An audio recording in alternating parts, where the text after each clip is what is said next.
परमेश्वर की अधिपवित्र नाम की महिमा और स्तुति हो।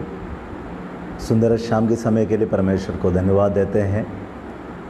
शाम के समय परमेश्वर की पवित्र उपस्थिति में परमेश्वर की पवित्र कलाम को लेकर आने के लिए परमेश्वर ने मेरे जीवन में दिया हुआ इस सुंदर अवसर के लिए मैं परमेश्वर को धन्यवाद करते हैं। शालोम न्यूज़ भंडारा फेसबुक पेज के द्वारा परमेश्वर की पवित्र कलाम बांटने के लिए मेरे जीवन में परमेश्वर ने एक और अवसर दिया और खास तौर पर इस प्रकार के एक प्लेटफॉर्म, एक मौका मेरे लिए दिया हुआ रेवरेंड रोबिन कोड़ापे को मैं बहुत दिल से धन्यवाद करते हैं। परमेश्वर ने आशीष करे। खास तौर पर इस शालोम न्यूज़ भंडारा फेसबुक पेज को भी आप सब लोग सपोर्ट कीजिए। परमेश्वर की पवित्र कलाम इस पेज के द्वारा इन दिनों में परमेश्वर के अलग अलग पास्टर्स सेवक आपके बीच में बांटते रहते हैं और इस प्लेटफॉर्म के द्वारा बहुत सारे लोगों तक परमेश्वर के सुसमाचार पहुंचाने के लिए परमेश्वर एक सुंदर अवसर दे रहे हैं इन दिनों में। और आज कुछ दिनों से और आने वाला दिनों में भी परमेश्वर की सुसमाचार इस प्लेटफॉर्म के द्वारा आप सबको सुनने के लिए मिलेंगे। आज शाम को मुझे भी ऐसे एक मौका परमेश्वर ने दिया, लाइव के द्वारा हमें सुनने वाला और इसके बाद भी हमें सुनने वाला सबको जल्दी आने वाला प्रभु यीशु मसीह के नाम से हमारी वंदन पेश करता हूँ। परमेश्वर आप सबको आशीष करे, खुशी और शांति से परमेश्वर आप सबको भर दे। परमेश्वर की पवित्र आत्मा की अगुवाई आप सबके साथ हमेशा हमेशा बने रहे। आज परमेश्वर की पवित्र कलाम से मैं एक छोटी सी बातें आपके सामने रखने के लिए चाहता हूँ। हमें मालूम है बहुत बड़ा एक बीमारी की वजह से हम सारे लोग अपने अपने घरों पर जहाँ पर हमें वहाँ पर हम लॉकडाउन करके रखा हुआ है, हम ऐसे बंद पड़ा हुआ है। लेकिन इन दिनों में मसीह लोगों के लिए एक सबसे इम्पोर्टेंट बात है कि परमेश्वर की पवित्र उपस्थिति में रहकर परमेश्वर की सुसमाचार को सुनने के लिए और परमेश्वर की आराधना करने के लिए, परमेश्वर की पवित्र सामर्थ्य पाने के लिए बहुत सारे मौका परमेश्वर हमें देते हैं। आज मैं आपके सामने एक विषय लेके आया है और विषय यही है कि रिलेशनशिप आप सब लोग सुना हुआ है। मैं इस दुनिया की रिलेशनशिप के बारे में बोलने के लिए नहीं आ रहा हूँ। What is your relationship with God? परमेश्वर के साथ की आपकी राइट रिलेशनशिप क्या है? परमेश्वर के साथ की अभी की आपकी जो संबंध रिश्ता कैसे है, वो बात के बारे में मैं कुछ बातें आपके सामने रखने के लिए चाहता हूँ। आप सभी को मालूम है एक रिश्ता, एक रिलेशनशिप, उसको उसकी सही तरीक़े से ले जाने के लिए, उसको सही रास्ता पर ले जाने के लिए बहुत सारी बातों को एक व्यक्ति ध्यान देना पड़ते हैं। अगर रिलेशनशिप सबको होते हैं, पति पत्नियों के बीच में, माता पिताओं के बीच में, और पेरेंट्स और चिल्ड्रंस के बीच में, और पड़ोसियों के बीच में, और एक बॉस और उसकी नौकर के बीच में, हर जगह पर रिलेशनशिप होते हैं। जितने रिलेशनशिप होते हैं उतनी हमारी संबंध, हमारी जो सर्कल बढ़ जाते हैं। हमारी रिलेशनशिप हमें संभालना हम सबके जीवन में बहुत इम्पोर्टेंट बात है। उसके साथ साथ हमें सबसे इम्पोर्टेंट बात है कि हमारी परमेश्वर के साथ की रिलेशनशिप हम किस रीति से संभालते हैं। आपको मालूम है दुनिया की एक रिलेशनशिप उसकी सही रीति पर शांति के साथ, खुशी के साथ ले जाने के लिए बहुत कुछ बातें हमें देखना पड़ते हैं। उसमें कभी प्यार और समय देना पड़ते हैं और एक कमिटमेंट होते हैं। इस प्रकार की बहुत सारे बातें होते हैं। तो परमेश्वर के साथ की रिलेशनशिप अब भी इस वक्त में आपकी किस तरह से है? आज मेरी छोटी सी संदेश जब आप सुनेंगे, आप अपने आप को फ़र्क के देखना। जरा सा आपकी दिल से एक सवाल आपको आज उड़ाना है, आपकी परमेश्वर के साथ की संबंध और रिश्ता कैसे होते हैं? दुनिया में हमारी रिलेशनशिप, हम उसको संभालने के लिए हम कुछ भी करने के लिए तैयार हैं। अगर हमारी कोई प्रेमी, हमारी हमसे प्यार करने वाला, हमारे साथ रिश्ता संभालने वाला किसी व्यक्ति अगर हमसे थोड़ा नाराज़ हो गया या हमसे कुछ दूर हो गया करके हमें लग रहे हैं, हम तुरंत जाकर उससे सवाल करते हैं, तो क्या प्रॉब्लम है, तुम क्यों हमसे दूर रहते हैं? तो हमें जानना चाहिए कि क्यों इस व्यक्ति हमसे दूर हो गया, क्या हमारी रिश्ता के बीच में कुछ प्रॉब्लम आ गया? तो हम क्या करते हैं, उस रिश्ता को सोल्व करने के लिए, उस प्रॉब्लम को सोल्व करके उस रिश्ता को आगे ले जाने की कोशिश करते हैं। तो आपको अगर एक दुनिया की इंसान के साथ के रिश्ता इतने टूटने में अगर इतनी दर्द हमारे दिल में आ गया, तो जरा सा हम सोच कर देखें, हमारी परमेश्वर के साथ की हमारे रिश्ता अगर टूट गया तो उसको सही में ले आने के लिए हम क्या करते हैं? हमारी परमेश्वर के साथ हमारी एक अच्छा रिश्ता संभालना होता है। उसके लिए हमें प्रभु की उपस्थिति में, जैसे दुनिया की रिश्ता के लिए आप समय देते हैं, उससे अधिक समय परमेश्वर की उपस्थिति में देना। और रिश्ता में प्यार होते हैं, परमेश्वर के साथ भी प्यार करना। और रिश्ता में कमिटमेंट होते हैं, परमेश्वर से सुनने के लिए, उसकी बातों को मानने के लिए हमें एक समर्पण होते हैं। जब ये सारे बातें हम करते हैं तभी तो हमारी परमेश्वर के साथ के रिश्ता आगे निकलेंगे। मैं आज परमेश्वर के पवित्र कलाम के द्वारा आप परमेश्वर की उपस्थिति में आपके रिश्ता किस रीति से करके थोड़ा फर्कने के लिए कुछ सवाल हम आपके सामने डालेंगे। प्रभु की वचन हमसे बताते हैं कई बात पर हमारी परमेश्वर के साथ ही हमारी रिश्ता सही होना चाहिए। आज आप अपने जीवन में एक सवाल उठाइए, what is your relationship with God right now in prayer? आपकी परमेश्वर से के साथ की रिश्ता प्रार्थना में अब किस तरीक़ा से, यानी प्रार्थना जीवन में आप परमेश्वर के साथ के रिश्ता अभी की अभी कैसे संभालते हैं?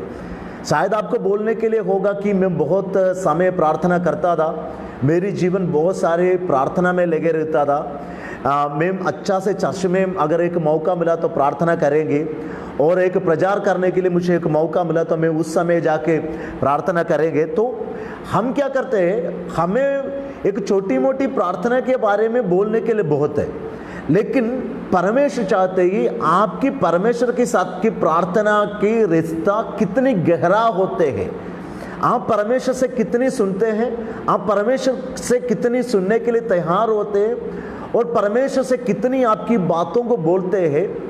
तो आपकी और परमेश्वर की बीच की बातचीत की समय कितना ज़्यादा होते हैं वो परमेश्वर जानने के लिए चाहते हैं। तो आज मुझसे दूर से हो कैसे भी सुनने वाला हर एक विश्वासियों से मैं यही बात करने के लिए चाहता हूँ, आपकी प्रार्थना में परमेश्वर के साथ के रिश्ता क्या है करके आज आपके जीवन में फर्क है देखना।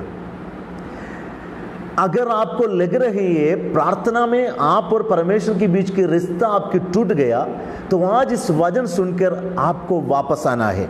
हमें मालूम है परमेश्वर की दास दानियल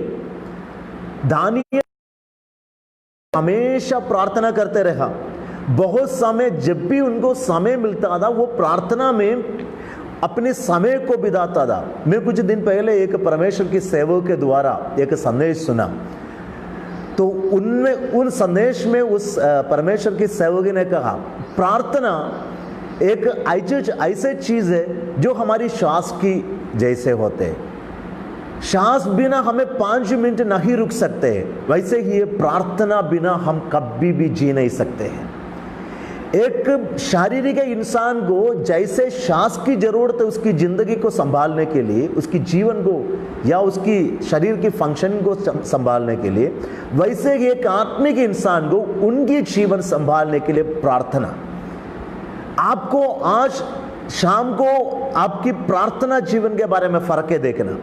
क्या आप एक मौका मिलने के समय, एक स्टेज में मौका मिला, एक कॉटेज मीटिंग में मौका मिला, चर्च की आराधना में मौका मिला, उस समय आपने कुछ प्रार्थना किया, उससे कुछ फर्क नहीं पड़ते।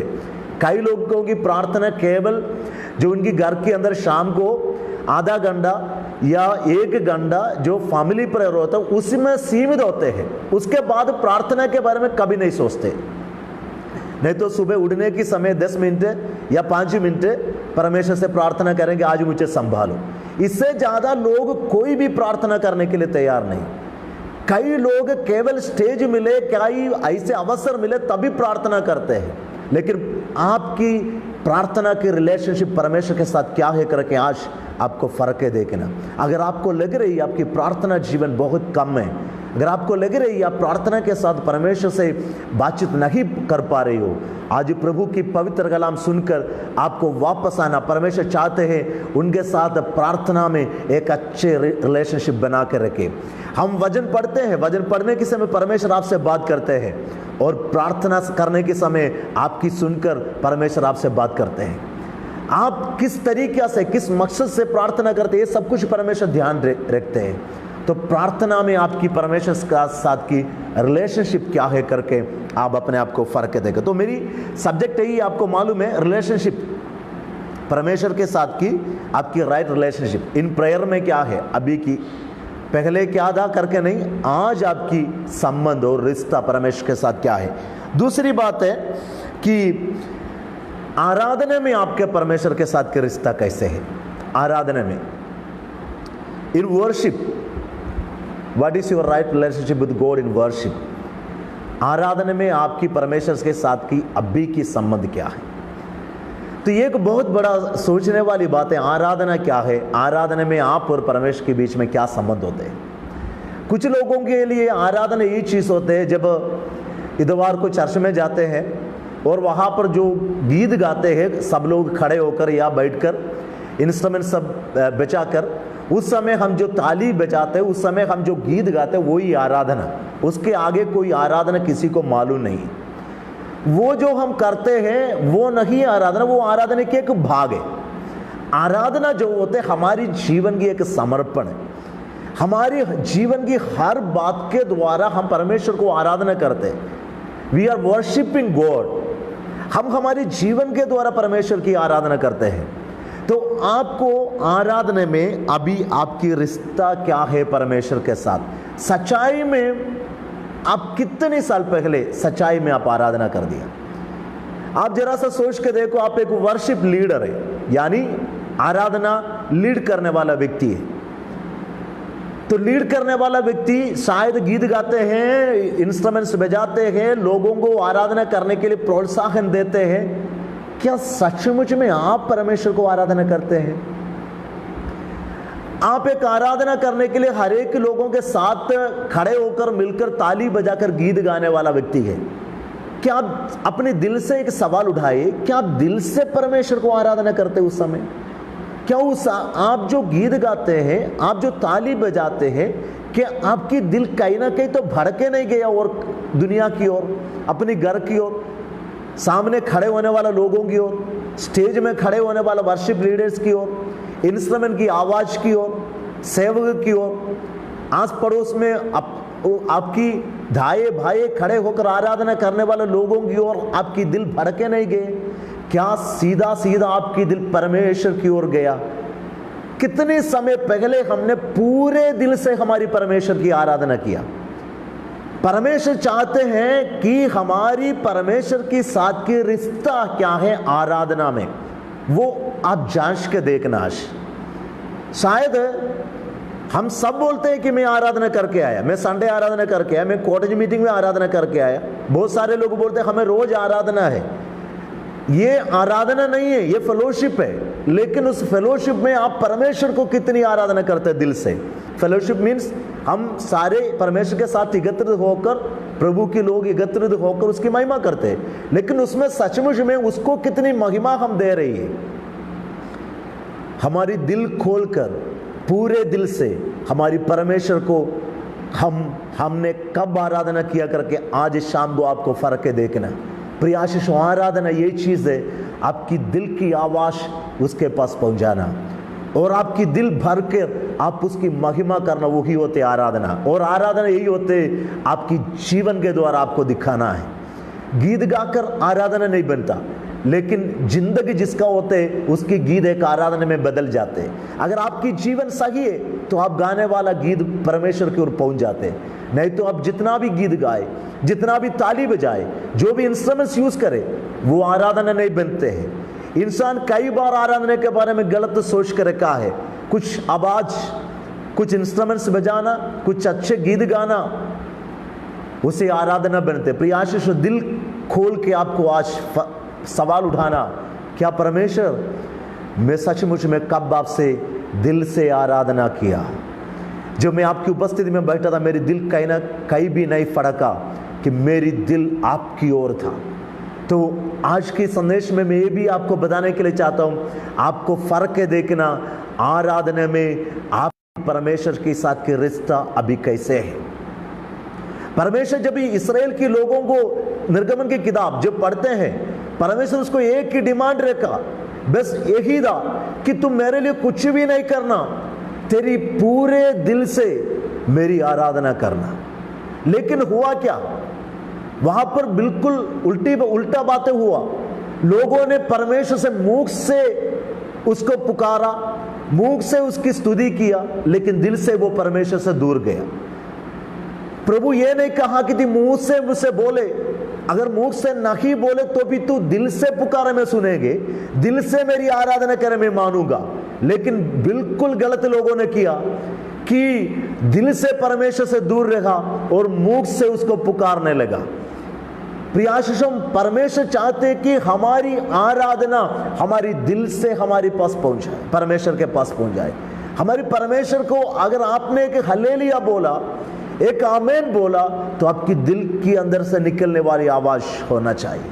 जब आप चर्च में खड़े होकर हाथ उड़ाकर धन्यवाद देते, वो आपकी दिल से होना चाहिए। जब आप अपने घर के अंदर बैठकर प्रार्थना करते, ताली बजाते, किसी को दिखाने के लिए नहीं, ऊपर ऊपर में रहकर आपकी दिल को देखने वाला सामर्थ्य परमेश्वर को दिखाने के लिए होना चाहिए।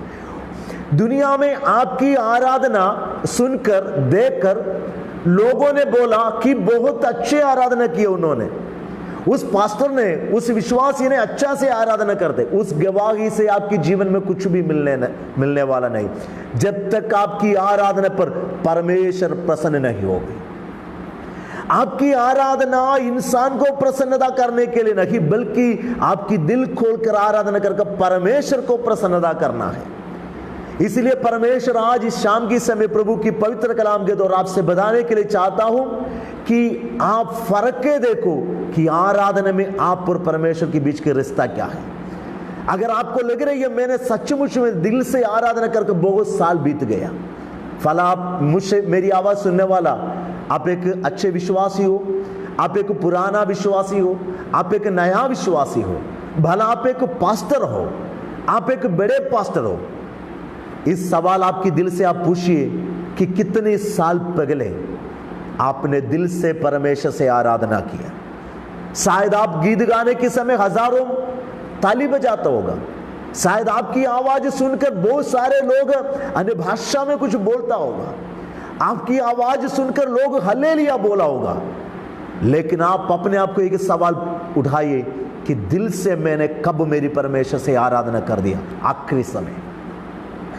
तो आज की मेरी संदेश है ये, आपकी रिलेशनशिप परमेश्वर के साथ कैसे होते, प्रार्थना में और आराधना में। तीसरी बात है ये, आपकी स्पिरिचुअल ग्रोथिंग में, यानी आत्मिक बढ़ोतरी में आपके रिलेशन कैसे हैं। आप लोगों ने बहुत सारे खेती करने वालों को देखा होगा। खेती करने वाला हमेशा जो खेती में जब कुछ बीज डालते हैं, बीज डालने के समय उस किसान को मन में एक सोच है, अभी मैं बीज डालूंगा और इस बीज को जो भी जरूरत है उसको बढ़ने के लिए तो मैं क्या करूंगा, वो सब कुछ समय पर दे देंगे, पानी के लिए पानी और जो भी चीज है वो सब मैं दे दूंगा, उसके अंदर से गंदगी सब निकालेंगे। इसीलिए करते हैं कि जब बीज बढ़कर उसको वहां से जमीन से उगकर बढ़कर उस फल वो दे देंगे, उसकी प्रत्याशा में वो कर रही है। जब दाना वो खेत में डालते हैं, एक बोरी दाना डाला, वो काटने के समय अगर एक बोरी रहे, किसान को उससे कोई फायदा नहीं है। आत्मिक जीवन ऐसे चीज है कि कई लोगों को जब उगाया तभी भी एक बोरी, जब काटा तभी भी एक बोरी, कोई उन्नति, कोई बढ़ोतरी नहीं। आप आज आपकी आत्मिक जीवन की ओर मोड़ कर देखिए।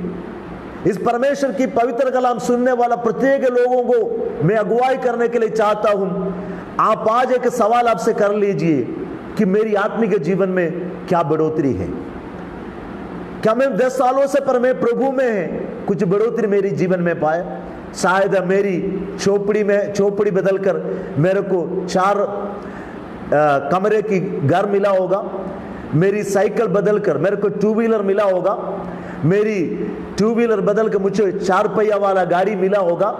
ये सब कुछ सही है। अलग अलग ड्रेस आपको रोज पहनने के लिए आपके पास रखा होगा, आपके बच्चों को अच्छे एजुकेशन मिला होगा, आपकी चर्च की बिल्डिंग आपने बढ़ाया होगा, आपकी सेवकाई आपने एक्सटेंड कर दिया होगा, एक गांव में करने वाला सेवकाई अब 10 गांव में फैलाया होगा। लेकिन आपके अंदर आत्मिकता में क्या उन्नति आया? आत्मिकता में आपकी बढ़ोतरी क्या है करके आप आज फर्क देखना। क्या मेरी विश्वास में कुछ फर्क? क्या मेरी आत्मिक सोच में कुछ फर्क? आत्मिक बढ़ोतरी में बहुत सारे बातें आते हैं प्रिय आशीषों। विश्वास बढ़ जाते हैं। पहले की छोटे मोटे बात पर जो बोलते हैं ऐसा वाला विश्वास नहीं है। कुछ भी सामने करने वाले एक ताकत मिलते हैं। और क्षमा में कुछ बढ़ोतरी होते हैं। कुछ भी क्षमा करे, जिंदगी में कुछ भी आए, कोई भी कुछ भी करे, क्षमा कर लेते, क्योंकि मैं विश्वास में बढ़ोतरी पाकर परिपक्व बन गया।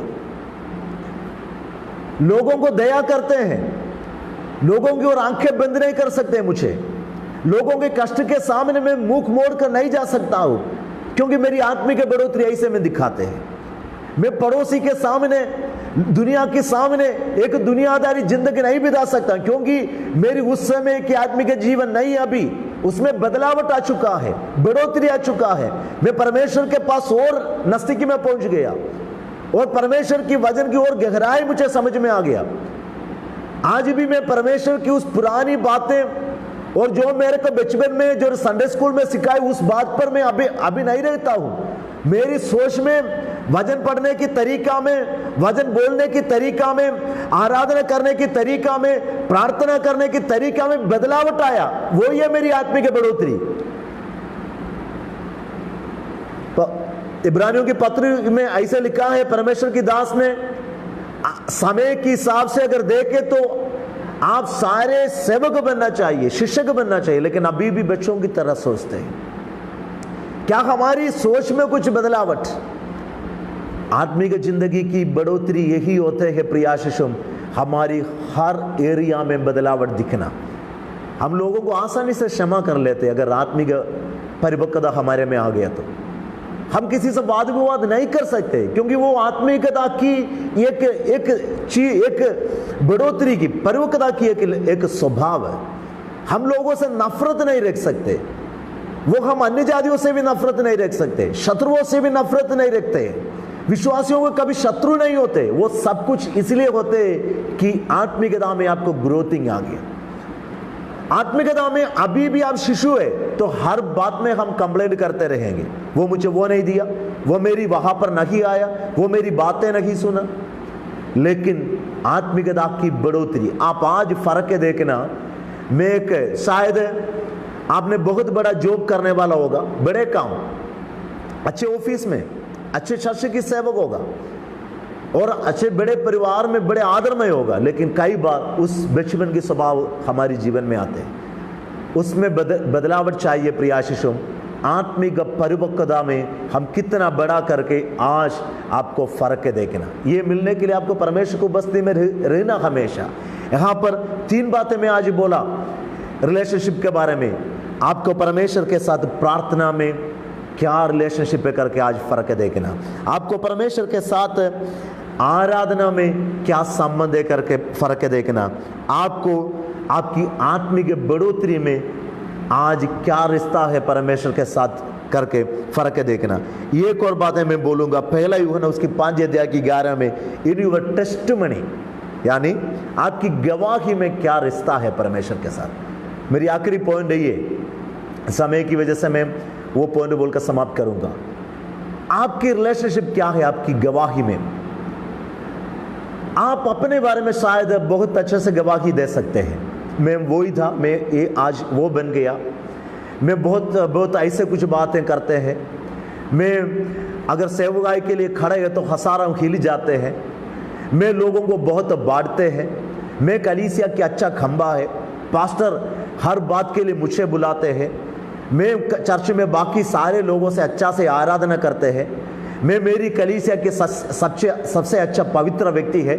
आप अपने बारे में शायद बहुत सारे गवाही बोलता होगा। मैंने बहुत सारे लोगों से सुना है इस प्रकार की बातें। काफी विश्वासी ऐसे होते हैं, अपने आप के ज्यादा गवाही देते हैं।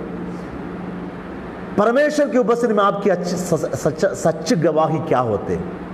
आपके बारे में गवाही आप नहीं बल्कि बाकी सारे लोग और परमेश्वर बोलना है, वही होते हैं सच्चे गवाही। मैं मेरे बारे में बहुत बड़ा फ्लेक्स बना सकते हैं, मैं मेरे बारे में बहुत नोटिस छापा सकते हैं, मेरी नाम की आगे में कुछ भी लेटर लिखा सकते हैं, मैं राइट रेवरेंड लिखा सकते, मैं पास्टर लिखा सकता, इवांजलिस्ट लिखा सकते, मैं डॉक्टर लिखा सकते, कुछ भी लिखा सकते। लेकिन मैं कौन है करके जब तक लोग उसकी अनुभव से नहीं बोलेंगे तो फिर मैं कुछ भी लिखने से फायदा नहीं। तो परमेश्वर की उपस्थिति में आपकी गवाही आज क्या है? आपके बारे में लोग क्या बोल रहे हैं? आपके बारे में परमेश्वर क्या बोल रही है? आज आपको फर्क है देखना। इतनी दूर जाने से पहले एक छोटी सी बात मैं बताता हूं। आपके बारे में आपकी पत्नी क्या गवाही दे रही है? आपके बारे में आपकी पति क्या गवाही दे रही है? आपके बारे में आपकी ओन चिल्ड्रंस, आपकी खुद की संतान क्या गवाही दे रही है? मेरी पापा, मेरी मम्मी, वो है, क्या गवाही है? आपके रिश्तेदारों के बीच में आपकी गवाही क्या है? आपकी कलीसिया की बाकी विश्वासियों के बीच में आपकी गवाही क्या है? आपकी खुद की गवाही कितनी अच्छा हो, कितनी बड़ा हो, उसे कोई मतलब नहीं है जब तक आपकी लोगों के बीच की बाकी लोगों की ओर से आपकी गवाही अच्छा नहीं। तो आपके बारे में परमेश्वर क्या गवाही दे रहे वो भी आपको आज देखना। शायद आपके बारे में आप अच्छा गवाही देता होगा, सबके सामने फोन करके बताता होगा, लेकिन आज फर्क है देखना आपके बारे में लोग क्या बोल रहे हैं, आपके बारे में परमेश्वर क्या बोल रहे हैं। यीशु मसीह अपने चेलों के साथ एक दिन जाने के समय यीशु ने एक सवाल उठाया चलो से, लोग मेरे बारे में क्या बोल रहे हैं? कभी कभी सवाल उठा के देखना अपनी पब्लिक से, अपनी बिल्कुल थोड़ा ऐसे रिश्ता रखने वालों से पूछना, सचमुच में बोली मेरे बारे में पड़ोसी लोग क्या बोल रही है, क्या गवाही दे रही है। एक दिन एक परमेश्वर की दास एक जगह से जा रहा था, एक औरत उसको काफी बार देखा, तो वो जाके अपनी पति से बोला हम हमारी घर पर एक कमरा बनाना और एक चारपाई डालना और एक स्टूल रखना और कुछ ऐसे चीज रखना, क्योंकि हमारी घर के सामने से एक परमेश्वर की दास निकल जा रही है, वो जाने के समय आने के समय उसके आराम करने के लिए हम एक कमरा बनाना। आमीन। क्या जब एलीशा गया था उस घर के सामने से, क्या एलीशा ने बोला कभी मैं परमेश्वर की दास हूं, मैं एक विश्वासी हूं, मैं यहोवा की सेवक हूं? कभी नहीं बोला। मैं वो है, मैं ये है, मैं बड़े विश्वासी हूं, मैं बड़े भक्त हूं, मैं बड़े पवित्र हूं करके एलीशा कभी नहीं बोला। एलीशा कुछ बोला ही नहीं। उसको देखकर लोगों ने बोला कि वो एक परमेश्वर की भक्त है। कितनी, आप जरा सोच के देखो, इन जमाने में ऐसे हो सकते हैं कि एक औरत अपने पति से बोल रही है कुछ परमेश्वर के दास उसके लिए कमरा बनाओ। गवाही यही होते हैं। आजकल के जमाने में कुछ किसी लोगों को लोग ऐसे करते हैं, करके देते कि कभी नहीं होता। यही होते विश्वासी। गवाही यही होना, आप एक विश्वास से योग्य करके लोग आपके बारे में बोलना। आमीन। आप अपनी घर के अंदर विश्वास योग्य करके आपकी पति बोलना, आपकी बच्चा बोलना, आप जो बात बोलते उस पर आप विश्वास योग्य करके आपके सुनने वाला बोलना। अगर आप एक पास्टर है, आपकी विश्वासी बोलना, हमारी पास्टर विश्वास योग्य है, पैसा की बात पर विश्वास योग्य है और सेवकाई की बात पर विश्वास योग्य है, विजिटिंग की बात पर विश्वास योग्य है, हमारे साथ बातचीत करने की बात पर विश्वास योग्य, हर बात पर हमारी जीवन को फर्क देखे कि आपकी टेस्टिमनी क्या है, तो टेस्टिमनी की रिलेशन क्या है परमेश्वर के उपस्थिति, प्रभु आपके बारे में क्या गवाही दे रहे हैं। तो मैं आज मेरी संदेश यहाँ पर समाप्त करने के लिए चाहता हूँ। 4 बात याद रखिए।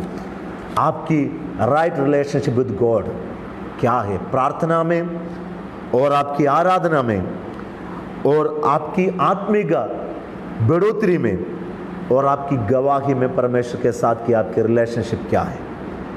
अगर आपको लग रही है मैं प्रार्थना में मेरी सही रिलेशनशिप नहीं है परमेश्वर के साथ, मेरी टेस्टिमनी सही नहीं है, लोग मेरे बारे में इधर उधर कुछ बोल रहे हैं और मेरी आराधना की रीति सही नहीं है, मेरी रिलेशनशिप बहुत बिगड़ चुका, मैं दिल से आराधना काफ़ी साल से नहीं कर रहे, तो मेरी परमेश्वर की उपस्थिति में मेरी प्रेयर लाइफ वो भी सही नहीं है। तो प्रिय आशीषों, आज बदलने की एक मौका है। परमेश्वर अगुवाई करते प्रभु के वचन के द्वारा, तो प्रार्थना में वापस आ जाए, दिल की आराधना में वापस आ जाए, आत्मिक ग्रोथिंग में वापस आ जाए और अच्छे गवाही पाने में वापस आ जाए। परमेश्वर इस वचन के द्वारा हम सबको आशीष करेंगे। खासतौर मुझे ऐसे एक मौका दिया हुआ इस शालोम न्यूज़ भंडारा फेसबुक पेज के लिए धन्यवाद, और उसको चलाने वाला पास्टर रोबिन कापड़े को भी धन्यवाद करते हैं। उस परमेश्वर के दास को कोड़ापे, रोबिन कोड़ापे पास को भी धन्यवाद करते हैं। उन्हें भी प्रभु आशीष करें, उनकी सेवकाई को भी आशीष करें। मुझे सुनने वाला आप सारे के सारे लोग उस पेज को लाइक कीजिए और उसको फॉलो कीजिए, और इन दिनों में बहुत सारे सेवकों के द्वारा आप उसमें संदेश सुन सकते हैं। प्रभु की वचन के द्वारा आप सब आशीष पाए। प्रभु आप सबको आशीष करें। आमीन। Thank you.